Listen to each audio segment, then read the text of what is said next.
Cash budget. Cash budget का मतलब होता है कैश के इनफ्लो और आउटफ्लो को एस्टिमेट करना। जनरली कैश बजट प्रिपेयर होता है मंथली बेसिस पे।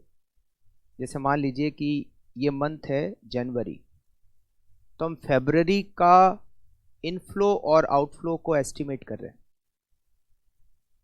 फरवरी में कितना इनफ्लो होगा, कितना आउटफ्लो होगा, कहाँ कहाँ से इनफ्लो होगा, कहाँ कहाँ आउटफ्लो होगा, और फरवरी के एंड में कितना बैलेंस बचेगा। मार्च में कहाँ कहाँ से इनफ्लो होगा कितना, कहाँ कहाँ पे आउटफ्लो होगा कितना, और मार्च के एंड में कितना कैश बैलेंस बचेगा। ये सब कुछ जो हम प्रिपेयर कर रहे हैं it is cash budget. Indicate surplus cash. Purpose क्या है कैश बजट बनाने का? ये सरप्लस कैश को इंडिकेट करता है। अगर हमारे पास कैश सरप्लस होगा तो कब होगा और कितना होगा।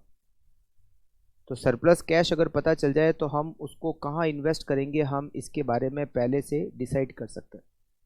Indicate shortage of cash. अगर कैश शॉर्टेज होगी तो कब होगी और कितनी होगी, ये हमें पहले से पता चल जाता है, जिससे कि हम अभी से ये पता कर सके कि जिस समय कैश की शॉर्टेज होगी हम कहाँ से कैश को अरेंज करेंगे। मेंटेन ऑप्टिमम बैलेंस और avoid excess and shortage of cash. ये सारे ऑब्जेक्टिव है कैश बजट को प्रिपेयर करने के। कैश बजट प्रिपेयर करने के 3 मेथड है। Receipt and payment method, same as cash account. इसमें हम कैश के इनफ्लो और आउटफ्लो को एस्टिमेट करते हैं।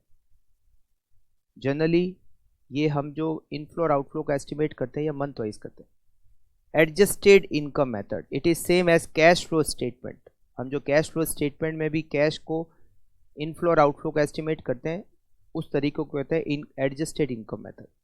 एडजस्टेड बैलेंस शीट मेथड, हम एक एस्टिमेटेड बैलेंस शीट बना सकते हैं और एस्टिमेटेड बैलेंस शीट बनाकर हम कैश बैलेंस को बैलेंसिंग फिगर कैलकुलेट कर सकते हैं।